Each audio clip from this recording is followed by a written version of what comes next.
Is healthy Case Keenum better than injured Baker Mayfield? We'll talk about that today on the Run the Sims podcast. I'm your host, Adam Wilde.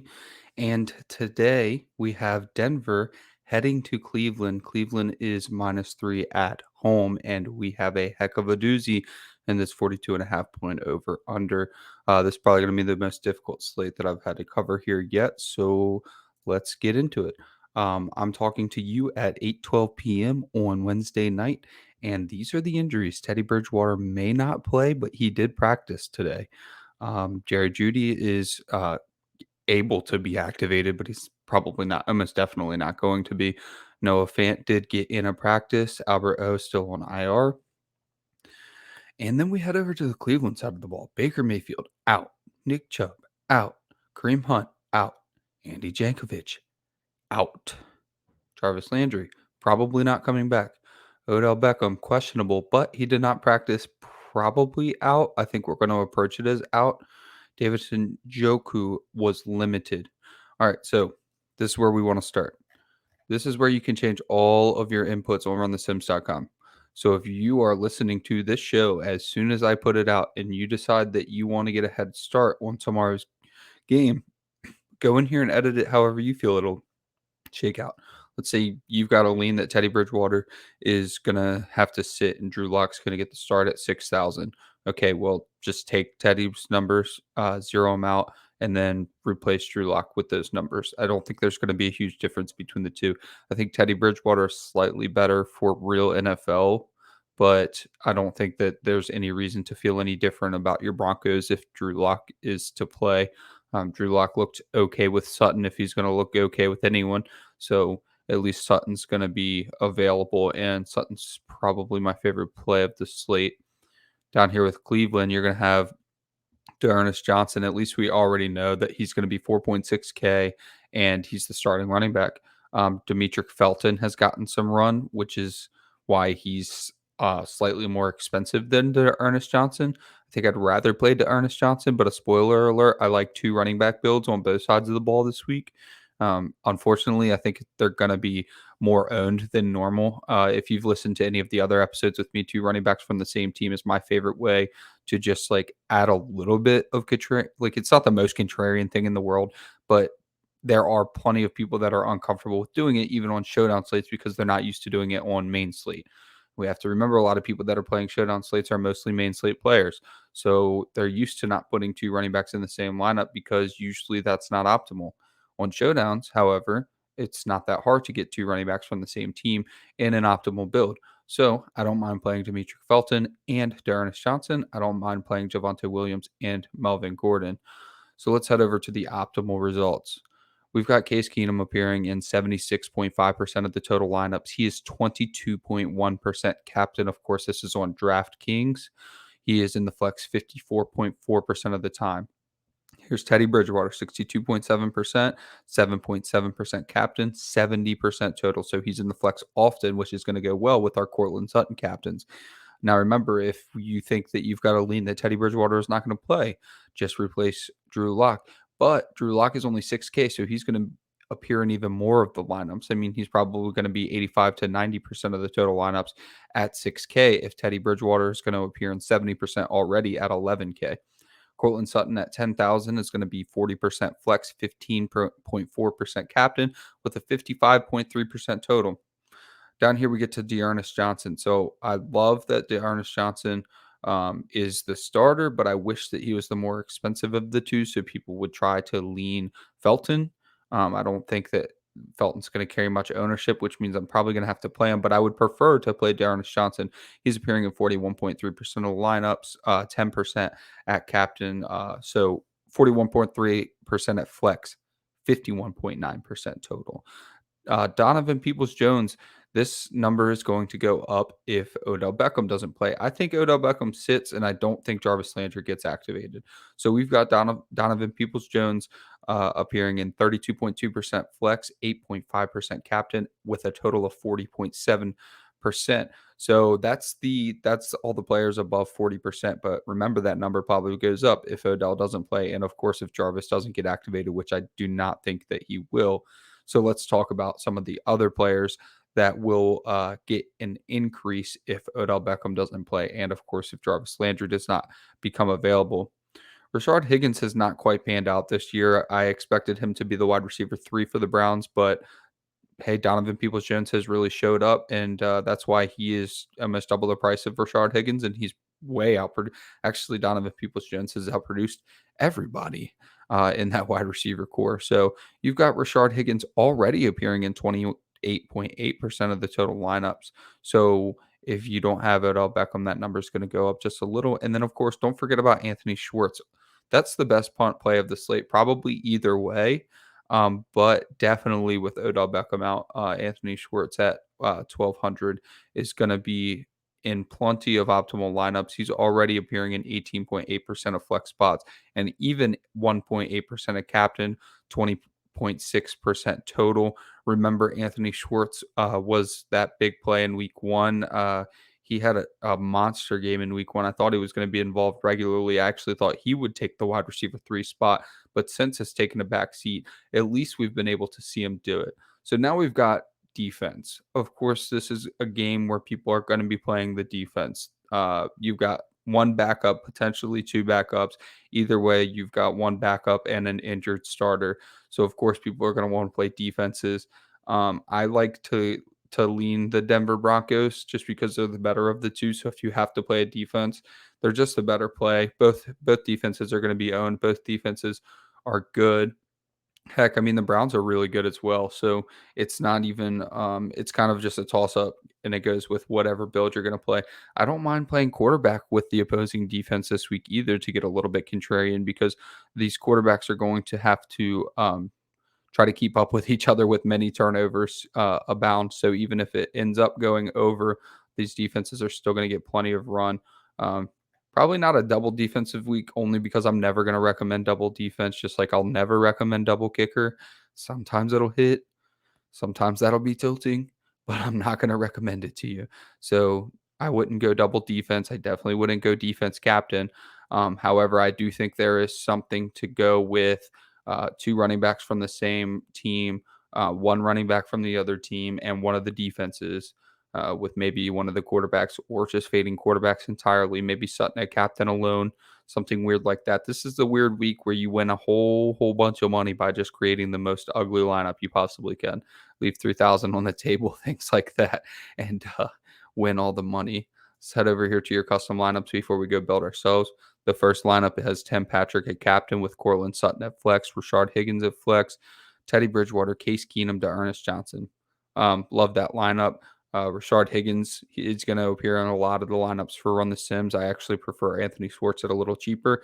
And we've talked about this in other weeks, but if you want to, and you see when ownership comes out, which will be tomorrow, and we have ownership on the site, and you see that Rashard Higgins is more owned than Anthony Schwartz, create lineups that fit Rashard Higgins perfectly and then just swap them to Anthony Schwartz and leave all that money on the table, like 2K on the table.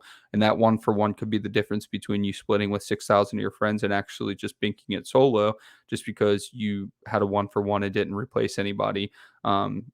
To make it an Anthony Schwartz lineup. Keep it as a Rashard Higgins lineup, but change him to Anthony Schwartz instead of switching to Anthony Schwartz and then upgrading at a different position. Just leave the money on the table. That brings us to our second lineup. So that first lineup was a frequency of 17. The next lineup is a frequency of 14. You've got Ernest Johnson at captain, Case Keenum, Teddy Bridgewater, Noah Fant, Rashard Higgins, Courtland Sutton. Again, I don't hate Rashard Higgins as a play. I think he's fine. I just think if he's going to be overowned, swap him to Anthony Schwartz, leave the money on the table. And the last one that we'll talk about is a Rashard Higgins lineup. Tim Patrick, Rashard Higgins at captain, Tim Patrick, Courtland Sutton, Case Keenum to Ernest Johnson, and Teddy Bridgewater. Let's talk about one more because I want a Courtland Sutton lineup. Courtland Sutton, Demetric Felton, Case Keenum, Teddy Bridgewater to Ernest Johnson, Rashard Higgins. So that's your Courtland Sutton lineup. The thing you like about this week is there's a ton of different captains. Let's go back over here to optimal results. These are all the captains that are, let's go plus 8%. Tim Patrick, Donovan Peoples-Jones, to Ernest Johnson, Courtland Sutton, Teddy Bridgewater, Case Keenum, all above 8% captain appearances. And then you both Melvin Gordon and Javonte Williams have 4% captain appearances. Rashard Higgins, Noah Fant, all 4% captain appearances. So tons and tons and tons of viable options at captain, which is why I recommend just leave salary on the table, get as interesting as you possibly can. There are no bad plays on this slate whatsoever. The only bad plays are the ones that are just way, way, way too owned. If a player's just, if it comes out tomorrow that Ernest Johnson is going to be 56% owned, then just go to Felton. Just play Felton. He's a little bit more expensive. Maybe you get more contrarian there and just make that stance that I'm just going to go Felton over to Ernest Johnson in every lineup. Or if the ownership is switched, flip over to the other side. Let's head over to projections. Case Keenum's projected 19 points, Teddy Bridgewater 16, Courtland Sutton 16, to Ernest Johnson 13, DPJ 12, Tim Patrick 12, Melvin Gordon 11, Javonte Williams 11, Noah Fant 10, Rashad Higgins 10, Demetric Felton 9. So there's really, really not much of a difference between anyone after Courtland Sutton down to Demetric Felton. And you notice that Ernest Johnson, Demetric Felton, Melvin Gordon, and Javonte Williams all fall in that range. I actually don't hate a lineup that has all 4 running backs. I did that on the Showdown slate with the Ravens and Colts, and the lineup turned out pretty okay with Naheem Hines, Jonathan Taylor, Latavius Murray, and Tyson Williams.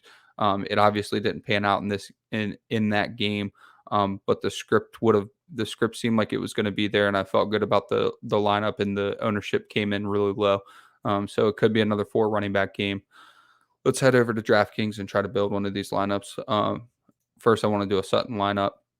So we'll start with Courtland Sutton, and we will add in Teddy Bridgewater. So let's just assume Teddy Bridgewater's playing.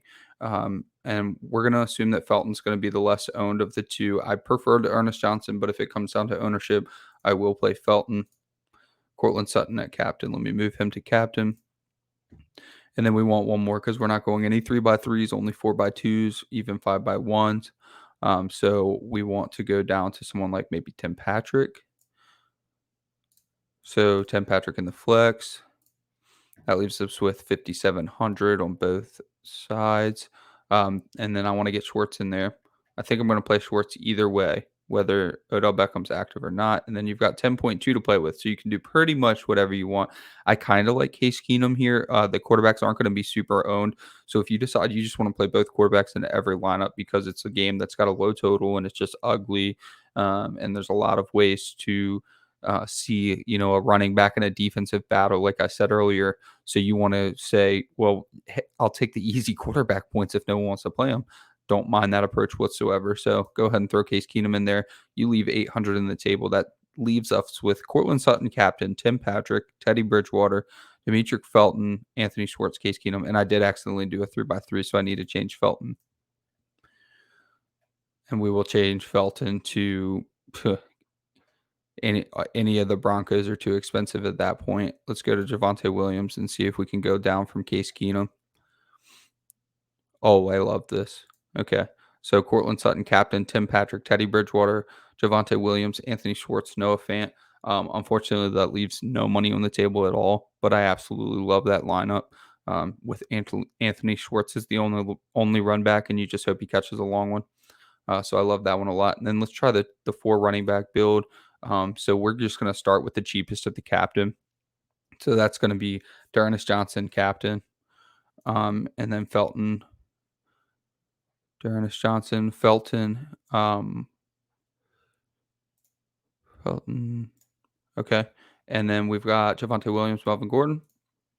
That leaves 11-8 for both. And so we'll get both quarterbacks. Boom. So that leaves 3.3K on the table. So what you can do with that is you can flip out some of your running backs. So you can go change Ernest Johnson to probably Javonte Williams. So let's try that. Captain Javonte Williams, flex Ernest Johnson. Yep, that fits. That fits great. Okay, so that still leaves 2.1 on the table. You could probably go all the way up to Melvin Gordon. Point being, you could just shuffle your 4 running back builds around. No one's going to play it, especially not with both quarterbacks. Hopefully that you get some receiving out of these running backs. None of them have been necessarily primary receiving backs. It's not like you have any of these, like the example that I gave earlier where you had a primary running back and then a a secondary receiving back. You don't really have that this week. It's kind of just 2 starters and 2 change of pace backs that are all going to get touches. But either way, if you're playing 20 max, I don't mind just taking this lineup and then flipping it around, especially in large field, 17, 20,000 people. Play 4 running backs, 2 quarterbacks, and just flip the running backs, rotate through all 4 running backs at captain. And yeah, just hope you hit big. So it's definitely not going to be super owned. It's a very, very weird build. Something that I used that didn't find a lot of success, but it was the right process. It had low ownership. It was a game where they should have been involved, and it just, if you watched that Ravens game, it was very strange. So Jonathan Taylor, for one, got the 80-yard touchdown right off the bat. And then from there, it looked like they were putting it away all game until they weren't. So there wasn't a ton of involvement. But this is another game where I feel like this build could succeed, something that I've thought about a lot. You could even put one of the quarterbacks at captain. I think it would still fit. So that's going to be it. Please pay attention to the ownership. Please like, comment, share, subscribe, hit the notification bell so you see me every time I make one of these videos. And just go to the lineup editor and change, whatever you want. Change any of these percentages. Let's head back over there. Change any of these inputs.